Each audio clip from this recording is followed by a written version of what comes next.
Oui, c'est pas comme vous. Je trouve qu'il y a plein de questions qui sont évoquées, par exemple sur la question de la gestion de l'énergie, sur la question de la gestion du territoire, et en fait, ça renvoie à une question plus générale de l'organisation sociale, de division de l'organisation sociale du travail.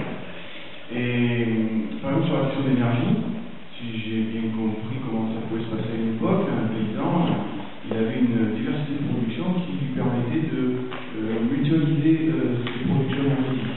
C'est-à-dire que ce qui produisait les côtés, ça produisait des déchets, il était récupéré par ailleurs. Et utilisé à la production du reste. C'est intéressant. Mais ça a disparu dans une. Ça a tendance à disparaître parce que la division sociale du travail et la recherche de rentabilité capitalistique amène à une division sociale de la production agricole, avec des productions, je pense sur que des monocultures. La monoculture, voilà. Donc, je pense que la question énergétique peut être entendue de cet angle-là, pas exclusivement, mais je trouve que globalement on a un cadre, le cadre que tu as lancé au niveau du MPET, les grands principes politiques sont intéressants pour penser la question de la production agricole, tout ce qui va avec, la question de la sécurité alimentaire, etc. Ça renvoie à la question de la souveraineté alimentaire. C'est une des souverainetés dont on a besoin. Mais il faut aller plus loin dans la déclinaison. Et alors moi je suis surpris depuis 3-4 ans, je commence à réfléchir sur ces questions-là. Quand on parle de service public, c'est que le service public n'a de raison d'exister que parce que on parle de ça répond à des besoins d'intérêt généraux. Or on ne parle jamais de service public en matière alimentaire. Et pourtant, c'est bien là une question d'intérêt général et de communion, à la fois parce qu'on ne peut pas se passer de manger, et qu'on sait que ça a des incidences importantes sur la santé. Et donc je me dis qu'il y a peut-être des choses à creuser à partir du cadre qui est pensé pour le décliner plus opérationnellement et l'articuler dans un programme qui est en train d'être travaillé avec autour de la notion de service public et de comment dans des collectivités, avec l'ensemble des collectivités territoriales dont on dispose, les collectivités, y compris l'État, cela peut se décliner en service public de général. Et comment donc la puissance publique peut occuper une place et pas occuper une place à partir de dispositions contractuelles qu'elle pourrait développer dans des politiques initiatives locales, non, avec des droits qui correspondent à des obligations faites à l'État et aux collectivités, avec de l'argent qui permettent de développer de la production locale, en pensant une organisation sociale du travail, comme pour les travailleurs de tous les secteurs, notamment de l'industrie, et une division sociale qui soit cohérente avec l'aménagement du territoire, et ça renvoie évidemment à ce qui est en cours avec la décentralisation qu'il faut combattre. Pour avoir un équilibre territorial, une diversité des populations sur l'ensemble du territoire, etc. La notion pour moi de service public d'intérêt général autour des questions alimentaires à liaison du travail et dernier point en lien avec les réseaux de distribution. Parce que je crois comprendre que une grosse partie de ce qui reste de les paysans sont complètement pieds liés au réseau de distribution et que toute une partie de la valeur ajoutée de leur travail est captée par ces réseaux de distribution, les empêche de vivre dignement, n'incite pas à développer le travail, les jeunes dans le travail agricole, et qu'il faut donc désamorcer la question les paysans et leur permettre d'abord de développer d'autres réseaux ancrés localement, ancrés sur une organisation du territoire cohérente avec une organisation sociale du travail collective. Je sais pas si ça peut donner une piste.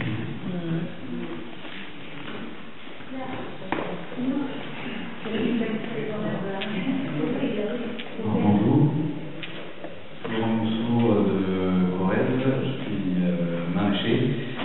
Et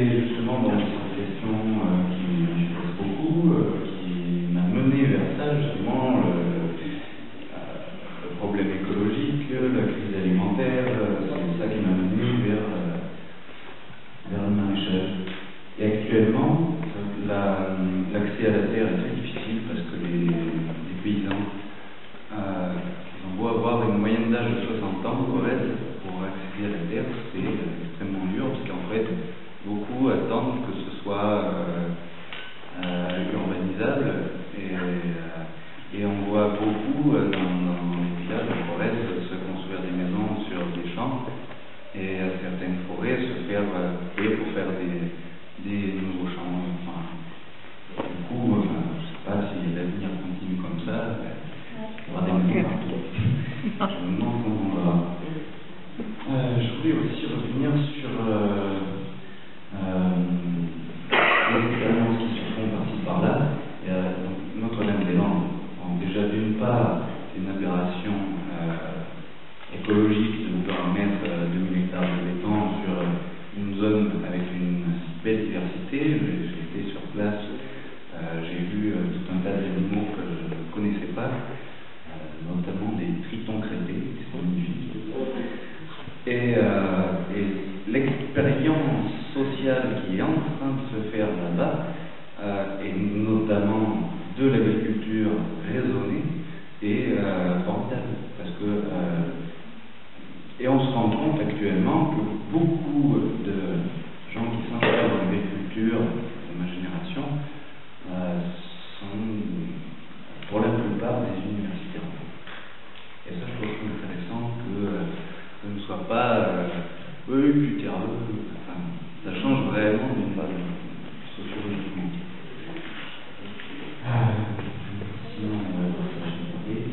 Oui, voilà.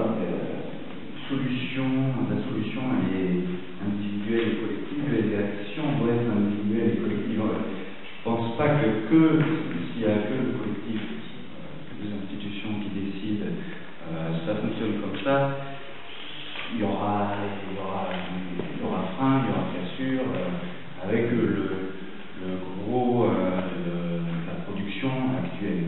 Je pense vraiment qu'il y a une éducation populaire à faire sur l'alimentation locale et saine pour que ça puisse passer au niveau populaire et que les agriculteurs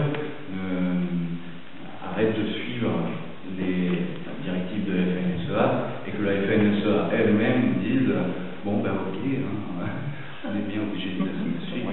Bon, après le truc c'est que pour faire une agriculture sensée, c'est beaucoup plus de travail manuel.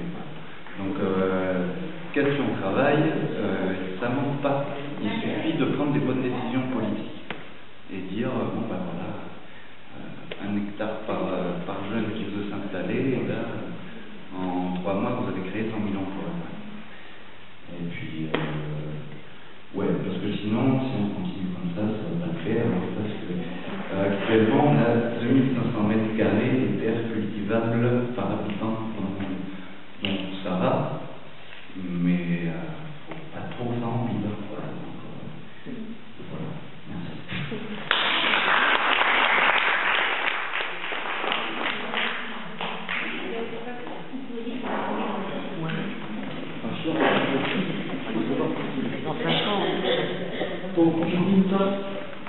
Très peu de temps. Bon, alors, il y a encore des interventions après, il faut de temps de censurer, et donc je ne me présente pas.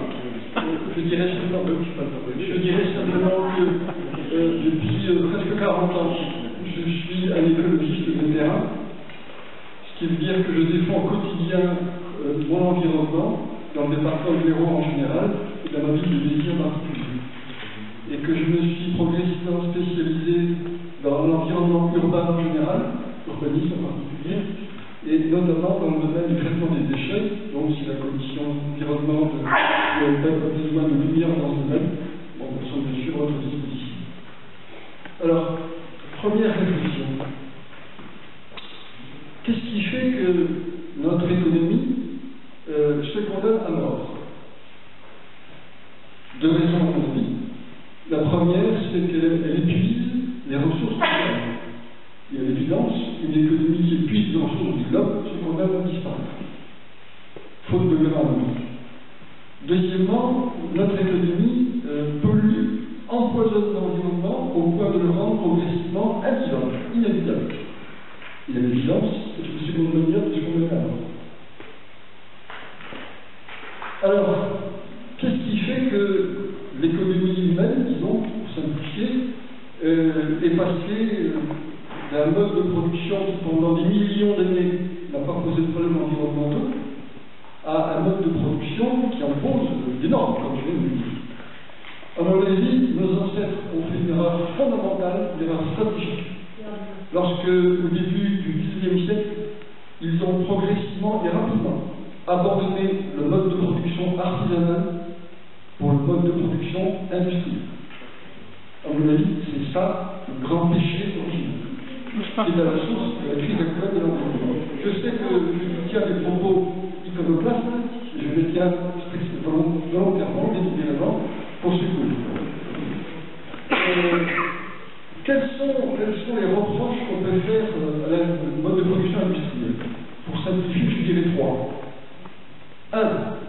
L'industrie, parce qu'elle permet d'augmenter sans limite la production et donc la consommation, et puis les ressources naturelles. Deuxièmement, l'industrie n'arrive à des performances que par la pollution de l'environnement. L'exemple plus massif le plus connu, elle augmente considérablement le rendement agricole, mais par des pesticides qui empoisonnent les récoltes, qui empoisonnent les sols, qui empoisonnent les abeilles, etc. Et puis troisièmement, j'insiste lourdement là-dessus, parce que je m'adresse à des gens de gauche, le troisième reproche du mode de production industrielle, c'est que sa principale production, c'est la destruction d'emplois par la mécanisation, par l'informatisation, par l'automatisation.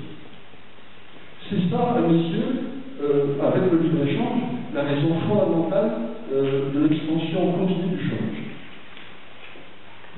Conclusion qu'on peut tirer de ce que je viens de dire, c'est que moi j'engage la gauche en général, le syndicalisme, à réfléchir désormais à la construction d'un mode de production post-industriel. Je sais que je tiens beaucoup iconoclaste, mais toute connaissance de cause. Je vais terminer par une question. Si on retient, même partiellement ce que je viens de dire, comment concilier le fait qu'il faille donc prendre ses distances par rapport à l'industrie et le mot d'ordre de réindustrialiser la France et celui du même pays? Est-ce que c'est conciliable? Il faut les deux, hein. Non, on prend les deux. On va finir ensemble, oui, c'est bien.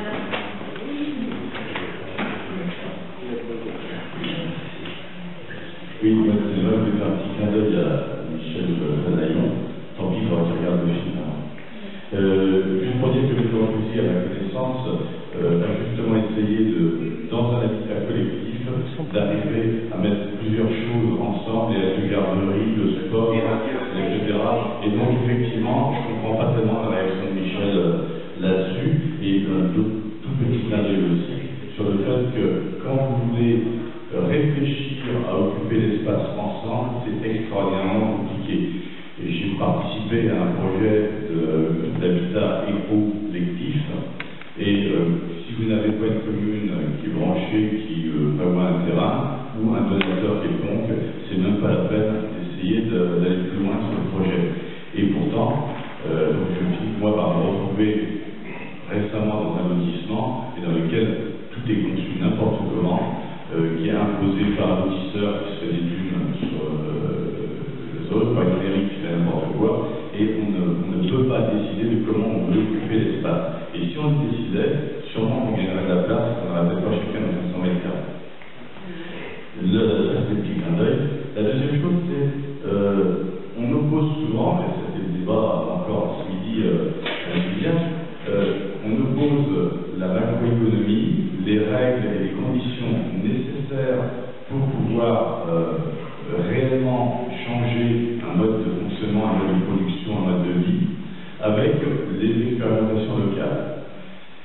Je ne crois pas, comme Pierre Rabhi le défend, qu'il va y avoir spontanément, sans cataclysme, sans cataclysme, un changement progressif des personnes qui vont changer de mode de vie et que ça va faire tache d'huile et que spontanément ça va inverser la condition.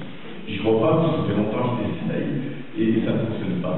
De la même manière, je pourrais dire que les théories qui peuvent défendre le MPF, le CRS, visiblement ont beaucoup de mal, elles aussi, à faire tache d'huile. Et je trouve un petit peu dommage qu'on n'arrive pas à dire que une fois qu'on a indiqué les conditions macroéconomiques de sortir de l'Union européenne, de sortir de l'euro, de maîtriser la monnaie, etc., pour pouvoir faire des vrais changements, supprimer le chômage, ce qui résolverait le problème entre nous de l'agriculture, puisqu'il y a au contraire de baisser les emplois continuellement, on pourrait les augmenter et les produire autrement. Donc on a les moyens, mais je crois qu'à un moment donné, on est dans une situation actuelle de consommation, de mode de vie, et on a programmé, à travers les médias, etc., les gens à fonctionner comme ça. Je ne suis pas sûr que ça peut changer du jour au lendemain. Ce que je crois, c'est qu'il faut des étapes. Et ce que je crois, c'est qu'il faudrait qu'on se serve des expérimentations locales pour voir quelles sont les étapes qu'il faudra mettre en œuvre pour progressivement arriver à un changement.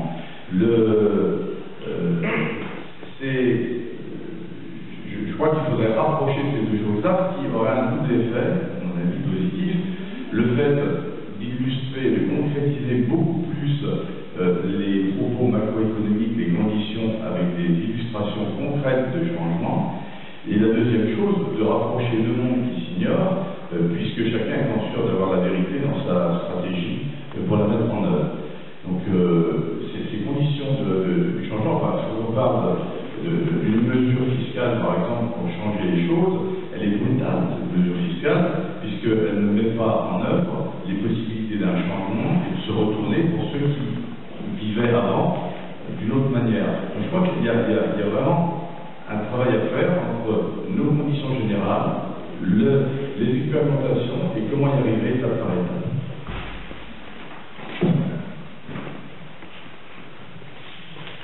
Dernière intervention, avant la conclusion. Oui, merci. Donc, Jean-Luc Fallot, Fédération des FF du Pas-de-Calais.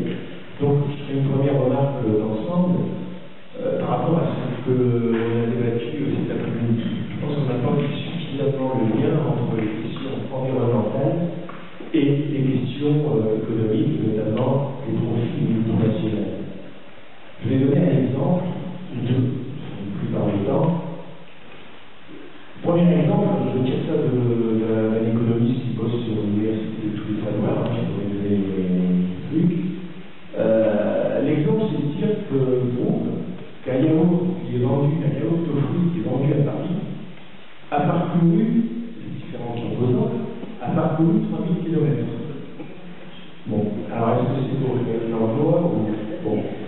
Plus intéressant sur un produit industriel, une brosse à dents électrique. La brosse à dents électrique, cette brosse à dents électrique, a parcouru au-delà de 28 000 km. Les piles ont été produits et effectués en Chine, les tests ont été réalisés aux Philippines, l'acier et les matières plastiques en Europe, et le produit fini, enfin, est assemblé en Californie pour desservir le marché américain. Donc, ce que je veux dire par là, c'est que je pense qu'il faut faire absolument le lien entre toutes ces questions environnementales, la production de gaz à effet de serre notamment, et puis aussi